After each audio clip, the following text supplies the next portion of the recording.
What is up, everyone? I want to say I'm sorry I have been away for so long. Um, I have not been active making videos. I only made it for like I think I was. Is this supposed to be episode 8? Whatever episode. We're skipping an episode. Um, busy, man. Busy, busy, busy. I know I keep saying that, but busy, busy, busy. But we got football full roll in college and NFL. We got baseball still going. Tigers are great. We'll get into them tomorrow. But I want to focus on football, college and NFL. I want to focus on them Lions and the Wolverines, and we'll even. This is really rare coming from a Michigan fan, but we'll even get into some Spartan talk. I don't follow them as much. But I know some stuff's going. Not fans aren't too happy. So we'll get into that. But first I wanna start off with let's start with the Lions. As of now, fresh out of the season, season just had started. Going to week 3, a week from now. We're going to Baltimore, Monday Night Football. It's gonna be a great game. But yeah, right, as of now they're 1-1. Um, and let's just start straight. Let's start fresh, right? Let's start straight from week 1, right? Went to Green Bay, lost, 27-13, right? Not pretty, as we all know, not pretty at all. Bumpy? No, I wouldn't say bumpy. I'd say very, very rough, right? Um,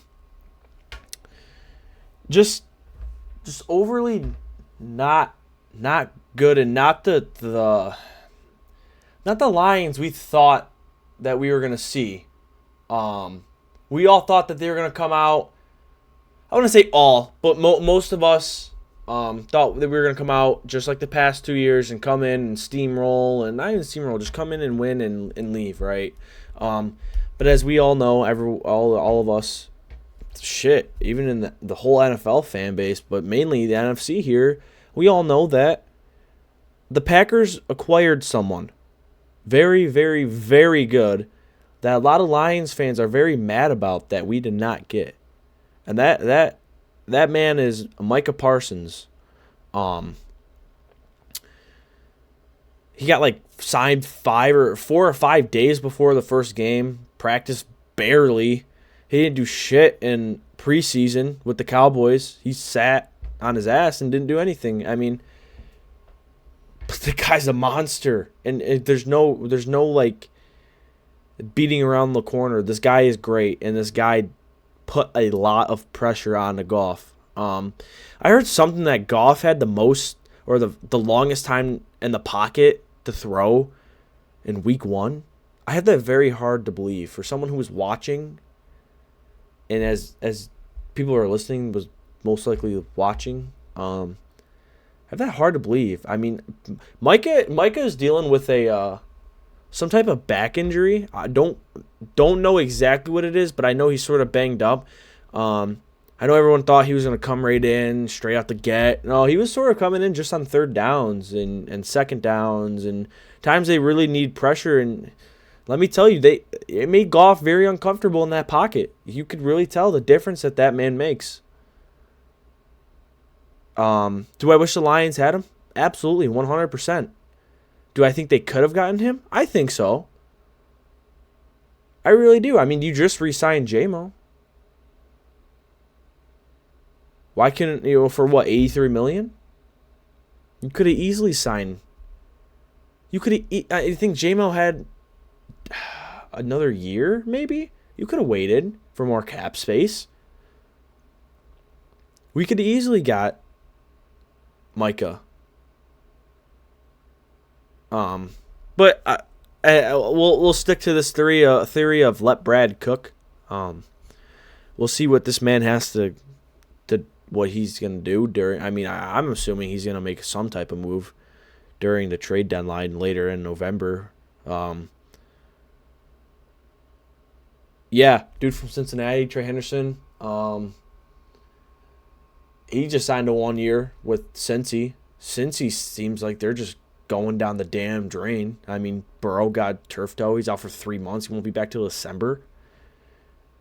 Lots of stuff going on. I mean, like I'm mad that I missed this long, and I really am sorry. But I'm coming back at just like such a good time of just so much news.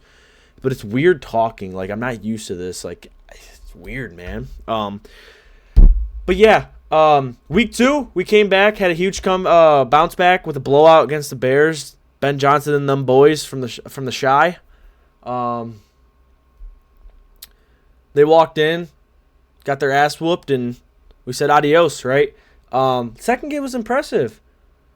Goff in the offense was firing. They were going off on many cylinders. I mean, offensive firepower. I mean, the passing game is strong. At least this game, week 1 looked terrible, right? I mean, let's be real. Jared Goff has been sharp, especially week 2. Just 2 days ago, he threw for 5 touchdowns, 3 to St. Brown, which is a career high. And he had a near perfect QB rating. I mean, you couldn't ask more from Goff. Goff had a hell of a game. That's the exact type of game that we needed, right? Because we were all sort of scared of that. Well, what if we go 0-2, right? And then we have to go week 3 into Baltimore, Monday Night Football, 8 o'clock, right?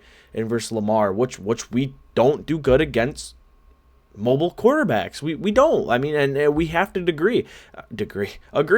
And I'm asking a lot of people. I'm over here like, well, how do you feel, that how we're gonna be with, week 3 in Baltimore, like this game's gonna. I couldn't tell you how this game's gonna go. I had that feeling of week 2 how we were just gonna come out and beat the shit out of the Bears like you always. I mean, I had that feeling, but I don't think that later on the line that it's gonna be this easy against the Bears. It could be, but I don't see that happening. I think they're gonna get in a full little groove. I think they're gonna hit winning. Like growth spurts, right? I think they're gonna hit some winnings here, some like losses. But I think they're gonna be looking like a way better team coming back when we go into Chicago, right?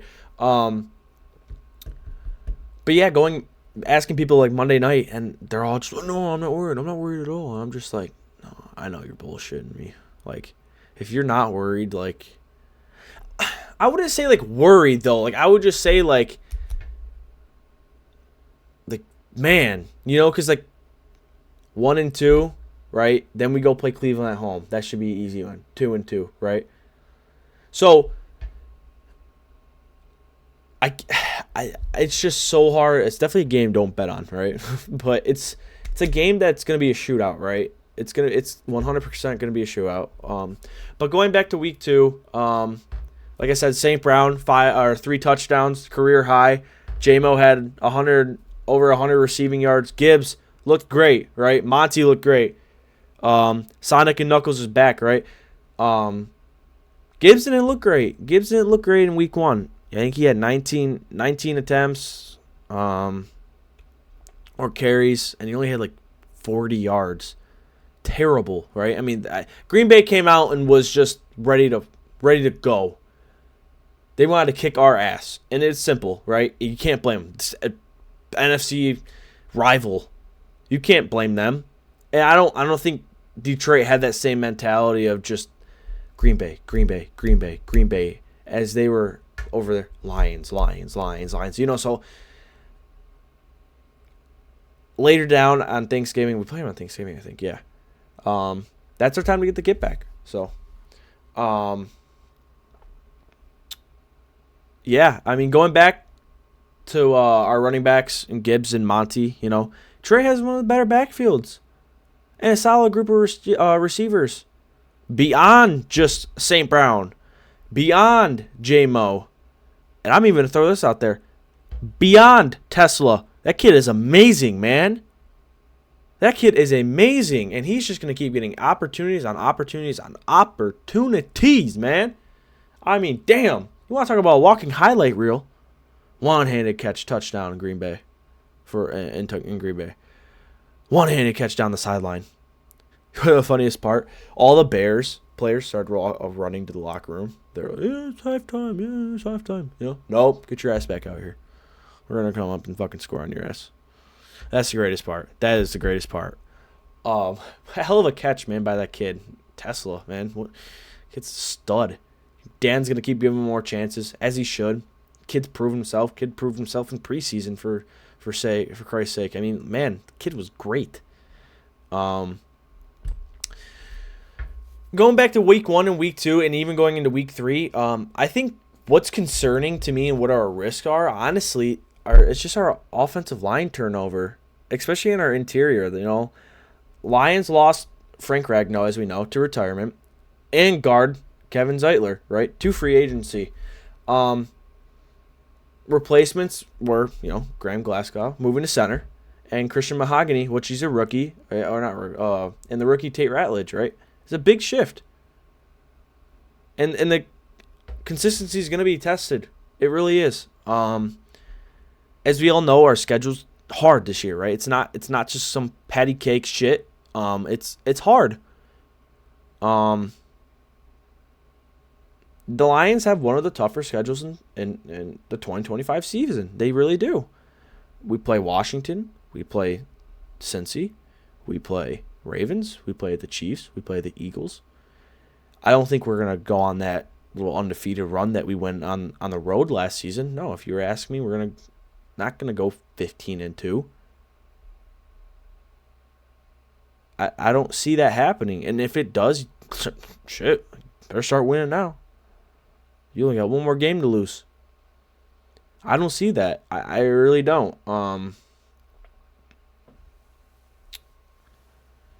Yeah, and like the defensive consistency, right? While some parts of the defense are expected to be strong, concerns remain. They really do, especially opposite of the key players like Hutch. And the pass rush. And after a high performance for Chicago, there are some warning amongst us fans.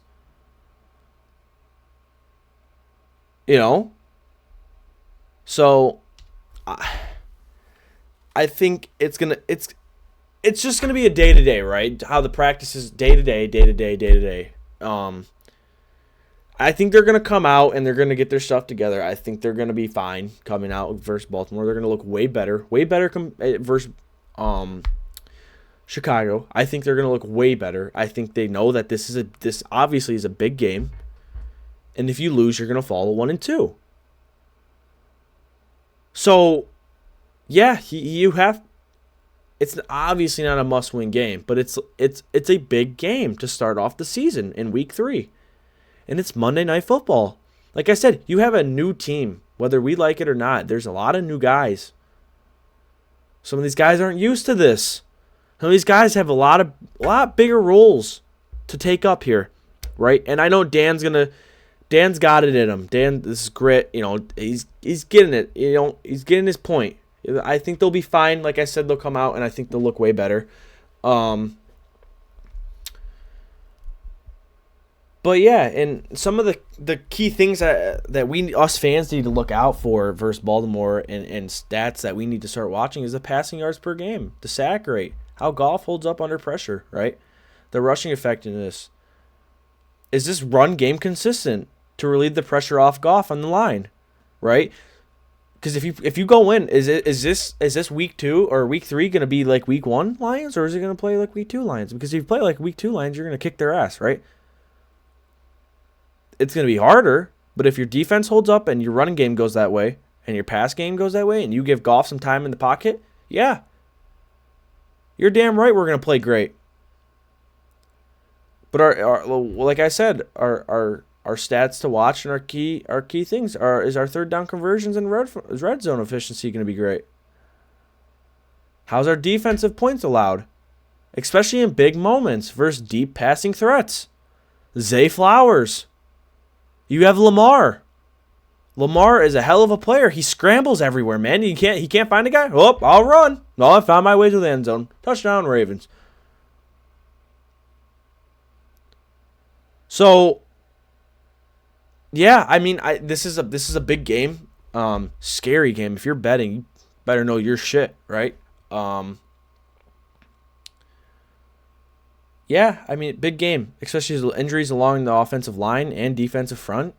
This is a big game, big time for a lot of these key players to lock in, especially on our defense, like Terrion Arnold. So I think. I know some people are worried about him. Oh, is Terrion Arnold going to be great? Yeah, I think he's going to be fine. Give the kid a year, one more year, right? If he's not doing shit this year, I'd say, okay, let him be, right? Okay, we'll see how he is year 3. Year 3, if you're not doing it, come on, man, right? So The early outlook for upcoming week 3 at 1-1, the Lions are still very much in the mix. If they can't lock down the interior O-line and maintain the offensive explosiveness, then and shore up the defensive depth, they could be serious contenders. But those risks, they'll define if they can go up to the top regular season or to a deep playoff threat. So are you going to be like last year's 15-2, top team, Super Bowl favorites, and then you play a playoff game and you lose?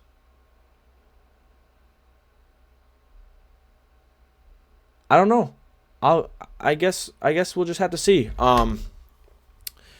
With that, wrapping up on the Lions here, we're gonna go over to Michigan.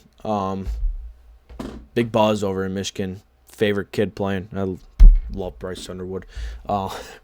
We'll get into that, but I want to finish up on the Lions with the. This is just sort of like a not off topic, but it's still on topic. But with the boos for Ben Johnson, man. I mean, yeah, I understand he win the division. I mean, yeah, he took up a job. I don't blame the guy for taking up a job, head coach. I mean, yeah, I'm like, oh, why'd you go in the division? Don't get me wrong, why the hell you go in the division? But I don't think it was acceptable to boo him and say F Ben Johnson. I don't know if that was ideal. You could have just booed. But he's done a lot for Detroit, man. Like, he really has. I mean, him and Dan came in from Miami. Or was it Miami or New Orleans? One of them. But yeah, I don't know if that was really worth to say. I mean, yeah, you can feel some type of way, but you already made him feel some type of way. You won, put up fucking 50 burger on his ass. So, but yeah, I mean, I don't know. I don't know if this is what Goff had to say. Yeah, I didn't like that. I thought that was he did a lot for us here, and I don't know if he deserved that. Thank you, guys. Yep. It's true. I don't think the guy deserved it, to be honest with you. I really don't. And yeah, to wrap it up, we're going to talk about Dan Campbell's press conference, or post-game press conference, sorry. Man, you can tell I have not done this in a minute, man. I'm over here like all over the place, shit, Oh, I love it, though. I love it. But yeah, this is what Dan had to say. Really, story of the game, I thought, we talked about, man, our communication being better, our fundamentals, our technique, and then winning our one-on-ones. And I'm pretty sure we did that on a consistent basis, and the tape's going to say that. So. And yeah, he's right. The one-on-ones, and the tape is going to say it. The one-on-ones is 100% huge. Biggest factor. You don't win your one-on-ones, you're screwed. And that's what we're going to with week 3. If you don't win your one-on-ones, then you're screwed. That's where your D-line and your O-line have to lock in. Win those ones. Hutch, you got to come out great. Big game. Especially a mobile QB. Put him under pressure. He's going to look around, scramble, get him. Right? So, we'll see. We'll see where this takes us. I'm excited. Monday night, week from today. Monday Night Football, Lions versus Ravens. I can't wait. But switching over, turning to college, Michigan Wolverines football. Man, have they generated a huge buzz this season. Thanks to that large part to a freshman named Bryce Underwood. Boy, oh boy, where do I begin? If you've been living under a rock and you don't know who Bryce Underwood is, he's a true freshman. He's coming right out of Belleville. He was originally committed to LSU. We had offered him, NIL bullshit, offered the kid $10 million, and he flipped to Michigan. He's a 5-star recruit, number 1 overall in the 2025 recruiting class. Was named Michigan's starting QB in the 2025 season. First true freshman to start QB for Michigan since 2009. If you guys hadn't known, there's that quick stat. What he's done so far, man. I mean, so far over 3 games, he's thrown 628 passing yards, 2 passing touchdowns, and 1 interception. Not too bad for a true freshman, especially going on week 2 to Oklahoma.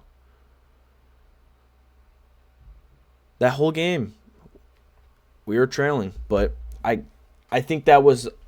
I didn't go in expecting to win that game. That's the thing. I did not expect him to go in and be this magic, and if he won, this was gonna spark up the Heisman Trophy candidate already. No, it's week 2. Coming off a somewhat decent year, last year. Yeah, I mean, I think we look fine for the Michigan fan, average Michigan fan. I mean, I don't know what more to say about Bryce. I mean, like, the kid's doing great. He's shown a dual threat ability, especially against Central Michigan. He rushed for 114 yards, which is good. I'm glad that they used his damn legs. Finally, Sherome put his legs in the damn playbook. Open that thing up.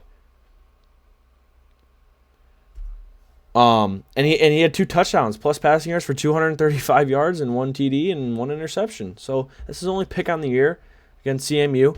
Not bad at all. Great game.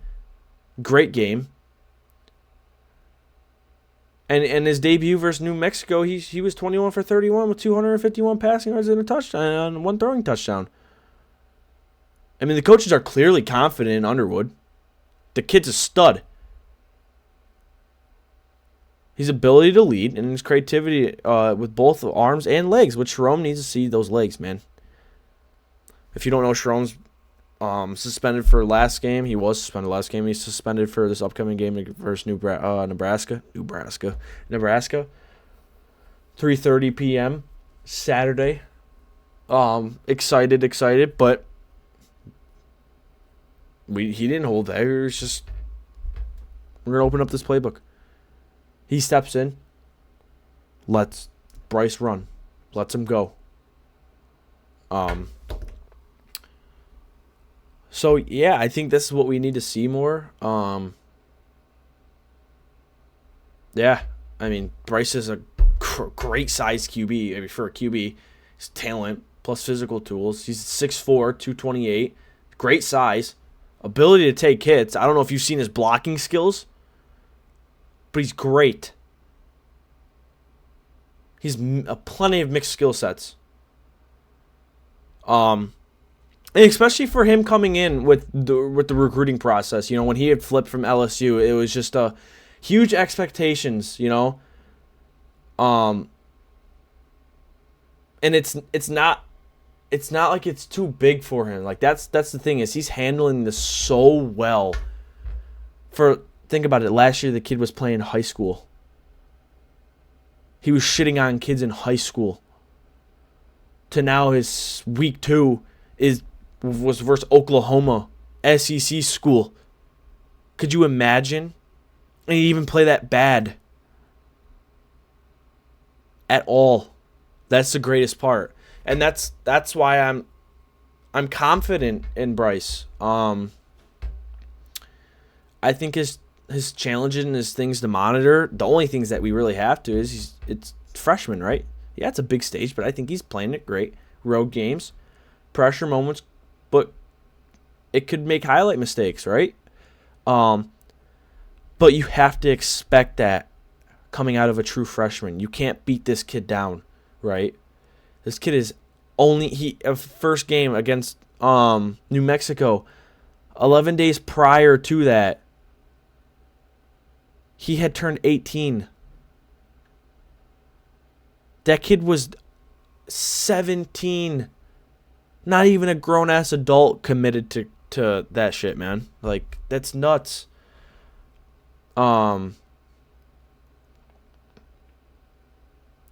Yeah, I mean, he only has 1 pick, I want to say, in the season. So, I mean, he's minimizing mistakes, but it could be crucial. Like, either if he throws a pick or he gets sacked. But against Nebraska, I think we'll be fine. I think we'll come out and win. I think it's going to be a shootout, like I said, with Baltimore and Detroit. But yeah, I mean, the challenges, the expectations, right? And the passing consistency versus pressure. That's why I said Sherome needs to let him use his legs. If he's getting pressured, scramble. He reminds me almost like a Lamar bigger. Obviously bigger. Guy fucking 6'4". But how is he going to handle the pass rush with tight windows, complex of defensive schemes, college defense with just a films just on him, adjusting films only on him. And that grows. But like I said, with the early outlook with man, I have not done this in a while. I'm sorry, guys. With the early outlook of the Lions, well, like I said, if we play like we did against CMU, which CMU and Nebraska are two different schools, I understand that. Two different skill sets, I understand that. But if you play the way you played against CMU, you will be just fine against Nebraska. You play the way you played against Chicago, you will be just fine against Baltimore. I mean, it doesn't get any simpler than that. Football's a hard sport, I understand. But it does not get simpler than that. The early outlook, if Bryce continues to develop, retains his confidence, improves with experience, he's on a trajectory to be defining QB for Michigan this season, man. Games like Nebraska, like I just said, matchup will be critical. It will be critical. Improving, can he handle tough, hostile environments with the crowd screaming? You're not going to have that home field advantage when you're trying to call your play. Everyone's quieter. No. But Michigan needs to continue building around him. His run support, and that's what Sharon needs to know. His offensive line schemes, creativity, it will all matter, right? So I know it's only been 27 minutes. Damn, it feels longer than that. That's what happens when you don't record in 7 months, Pat. Damn. But yeah. Just my final thoughts and connecting the dots with this. Both Detroit and Michigan are entering seasons with highly expectations. For the Lions, it's building on last year's success. And for Michigan, it's the new era of the QB. Expectations for the Lions are Super Bowl. Super Bowl, Super Bowl, Super Bowl. Super Bowl. Super Bowl. And for Michigan, it's Bryce. Center stage, homeboy. You're number one. Literally number one. But there is a parallel in importance of the foundation strength. There really is offensive line, the depth, and the holding up under pressure. The Lions' interior O-line turnover mirrors how Underwood, will need strong protection and a good blocking. It goes both ways, like I said. You play like week one. You want to play like week one? Then you're going to lose. You play like week 2 against the Bears, you're going to win, right? You play like week 2 against Oklahoma, which I know it was Oklahoma, and it's a freshman, true freshman. You got to give him some slack. I understand that. But all that momentum just matters off early wins and big performances, Can you help set that tone? Can Bryce and Goff in the run game for both Justice Haynes, can they all set that tone for them? Can they lay off the pressure on them? So, the Lions week 2 explosion helped quiet some worries. They really did. I mean, we're not sitting here. If we would have lost week 2, there would have been plenty of worries. Plenty of worries. And in week 3, I would have no confidence if we lost against the Bears at all. So Underwood's great game versus Central and his debut have built trust. But in reality, consistency over stretch matters the most, man. It really does. So like I said, I'm going to keep going back to this point. If the Lions play like week 1, you're going to lose. If you come out and play like week 2, this is NFL. This is pure brand. These are all pro teams. All pro players. You come out playing like that, you'll be fine in week 2. Michigan, I know it's a completely different team here, but you come out and playing like you did last game, you'll be perfectly fine. Yeah, man. Episode tomorrow Get into some Tigers talk, eh? Tigers are about 6 games ahead of Cleveland. I have them on right now. They're in the bottom of the 8th here. They're trailing. We sweep them, though. Basically clinch the division here. So, big time in sports, baby. I'm excited. I'm an excited bug over here. Football's in full swing. Baseball's getting into that little chilly weather, you know. October's here. Tigers are great. Pitching could need help, but we'll get in that tomorrow. And I hope everyone has a great night. And peace and love, baby.